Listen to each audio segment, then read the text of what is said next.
It's the 2000s. You're in the magazine aisle, looking for something good to take home and really dig your nose into. You come across one bright, bold, colored, and graphic one with wild claims on the front. Dubbed the weirdest magazine ever by MTV, and the most ridiculous magazine of all time by the Huffington Post. You realize quickly, they're not playing around. This is literally full of cut and dry material. This is about Girls and Corpses magazine.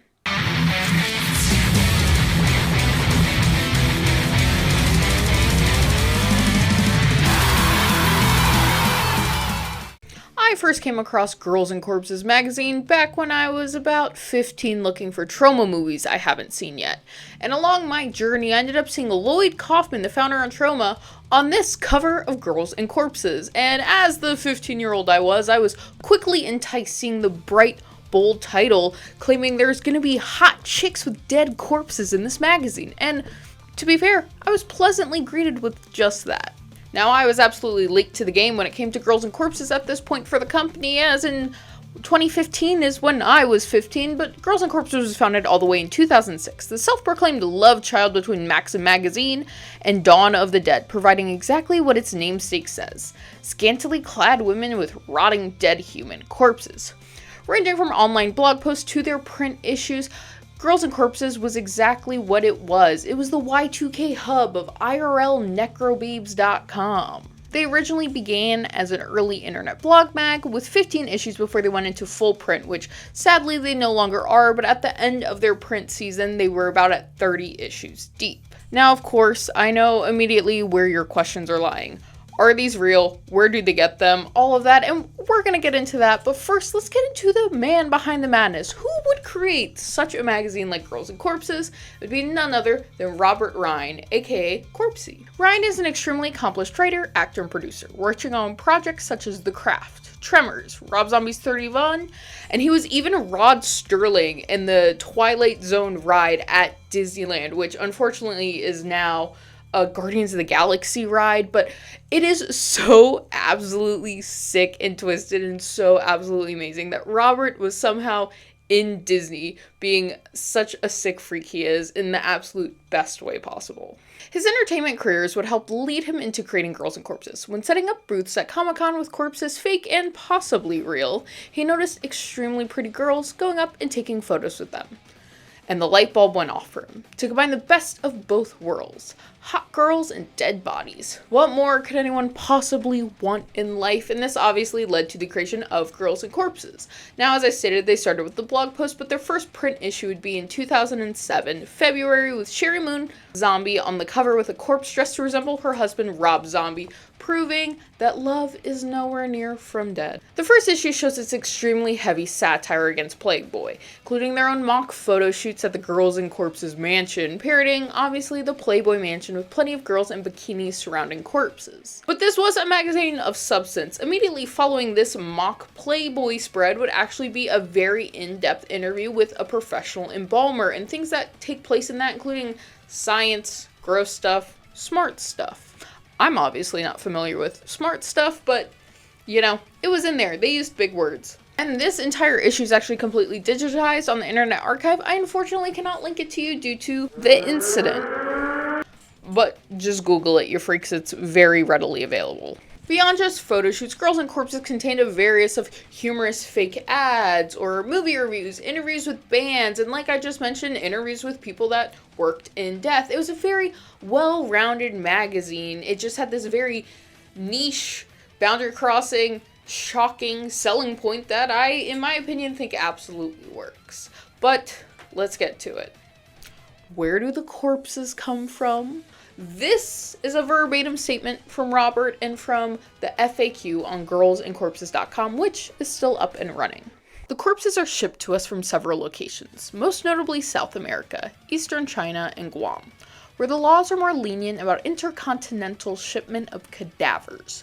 The corpses are then stacked on dry ice after being dusted with a preserving powder called curidite, which halts the body's natural decaying process. Some of the bodies, or as we call them, corpse models, are destined for labs and universities, but a few fall off the truck and we borrow them for a photo shoot and then promptly return them where they are dissected by medical students or wind up being used on shows like CSI. We don't need consent because technically we are only borrowing the models for the shoot. Now, that's how the corpses are acquired, but if you know anything about decay, rot, death, there's this, je ne sais quoi about it.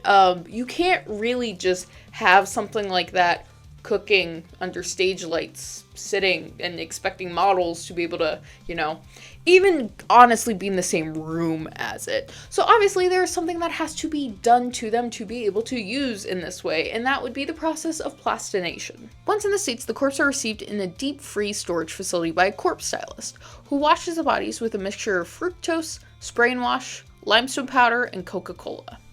Then they use a process known as plastination, which replaces the cadaver's fat and water with certain plastics to essentially preserve the corpses, stopping them from rotting further and attracting any maggots or other parasites. This process was invented by Gunther von Hagens, who famously created Body Worlds, a very in-depth, extensive scientific museum exhibition with dissected bodies all around, where he obviously has them all preserved for view. Fun fact, or not fun fact, one of my ex-boyfriends is banned from Body Worlds. I don't know if I could talk about why, but he's banned from them. And Girls and Corpses and Robert would actually get a chance to interview Hunter and have him into an issue of Girls and Corpses, discussing his entire process, how he got into it, everything involving Body World. This is actually in the digital issue of the third one, which this interview is completely available online, again on the Girls and Corpses website. Now, I'm sure you are immediately wondering, or you're probably not wondering why I personally like Girls and Corpses or have copies or know about this, but you might be like, who else is the demo for this? I'm sure you're immediately thinking it is Necromantics.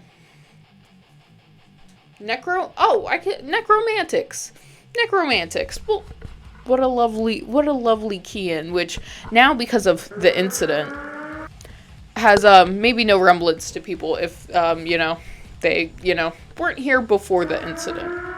But you might be thinking this magazine is for necromantics, but believe it or not, there is absolutely no nudity in Girls and Corpses. This is genuinely just like a comedy horror mag. After you get past the shock value of dead bodies with hot chicks, when you dig into Girls and Corpses, it's a satire-based alternative magazine for horror fans, with constant litterings of, like I stated earlier, about ads for new horror movies, reviews of films, interviews with directors and actors, and plenty of metal bands making a fair share of appearances.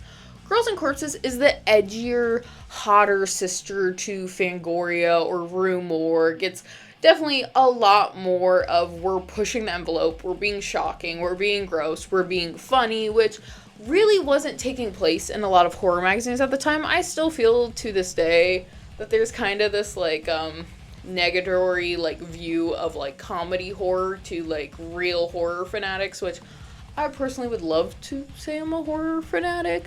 But, people hate Texas Chainsaw 2, people hate Trauma, which, I understand not liking a B movie, but, there's this connotation of not having humor in your horror, and Robert totally believes in humor in horror, and especially humor in death, because you don't have a choice if we're so honest about that. Along with this, a big part of the creation was to make fun of how over-the-top and insane and extravagant and just out of the real realm of anything adult magazines had become at the time. Part of this is because Robert actually, at point, worked for Hustler for a little bit. And the point of this was just how insane have we gotten as a society with the adult content being consumed and printed as if this is common day place. So on top of this double entendre of the horror comedy, it literally was just making fun of just adult content at the time. Like how they had the Playboy Mansion spread and things like that. And I will have to obviously say, I'm sure there were some necromantics that were definitely enjoying the magazine in a way that probably was not its intention, but as I said, that wasn't the intention. The fake ads they made for these, they're so 2000s, dumb humor. I love it. I was pulling them up today even because I was getting stuff for this and I was showing them to my best friend and she was even losing it.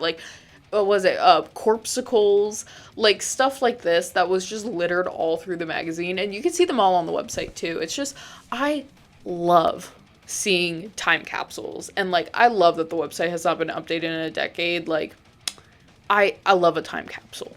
Like our first issue with Sherry Moo donning the cover, there's been a fair share of horror and non-horror celebrities on and in Girls and Corpses. Those including Sid Haig, famously Captain Spaulding, Courtney Stodden, who became famous for being a celebrity child bride, Farrah Abraham of Teen Mom, who did that movie that I definitely can't talk about. It is one of those movies. And actually, the last interview ever, famed wrestler Roddy Rowdy Piper was done by Corpsey for Girls and Corpses on the set of his horror movie, The Chair. An extremely effective and great marketing tactic that Robert was able to employ was getting Girls and Corpses copies into the hands of celebrities who definitely had some sort of fan base or realm where people would see this and be like, oh, well, what's that then? Even when you go on the website now, you'll see littered pictures of people like Dave Navarro or John Waters holding copies of Girls and Corpses, and even able to get quotes from individuals about Girls and Corpses like James Wan, famed star boy of Blumhouse. Girls and Corpses is unfortunately out of print, at least for the time being, and that is me singing my hopes into the world. I know physical media has kind of had a resurgence, so I really hope print media starts to have this resurgence as well, but timing, competitors, stuff like that. I'm sure Robert was paying more than he was making these magazines. So unfortunately, after about issue 30, there's no longer print issues being made, but they're still dead stuck on the website and you can absolutely buy them. And I do want to say Robert is here on YouTube with his own videos, and Girls and Corpses still has a channel on here. So if you want to hear from things from the man himself, he is on here. And I did want to say, from the first time this video was made, Robert was so absolutely kind and sent me a bunch of issues, which this is genuinely like the coolest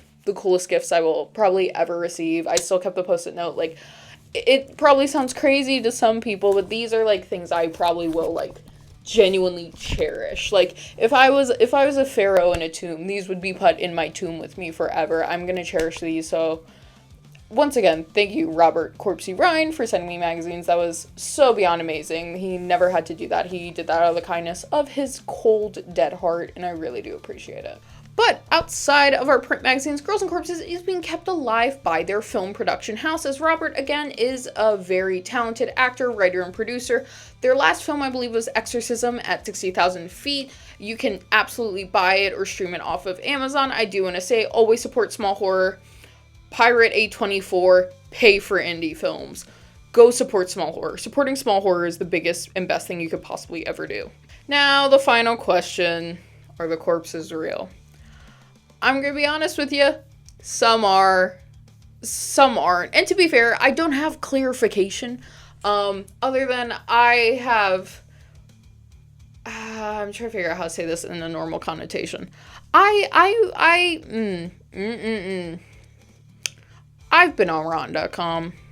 You know, I think I can kind of tell what's real at times.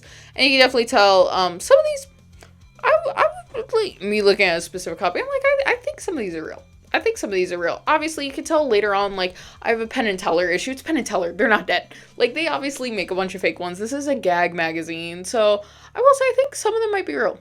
I'll be so honest with that. But once again, this is a self-proclaimed comedy magazine. These could all be faked, and I'm getting one duped over on me. These are horror experts who are doing these photo shoots who can absolutely make a fake corpse. So, who knows? But there's something so fun and kitsch and just of the time that is Girls and Corpses.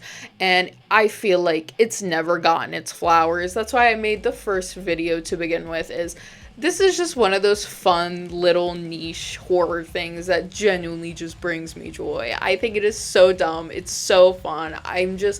If I ever win the lottery, I'm bringing Girls and Corpses back. And I will make no money, and I will be fine with that. It is such a timepiece for me personally, especially. And again, the website, I love that the website's not updated. It's so good. It still has an original ad for Rotten.com on there, and seeing something like that is just so immaculate, in my humble opinion.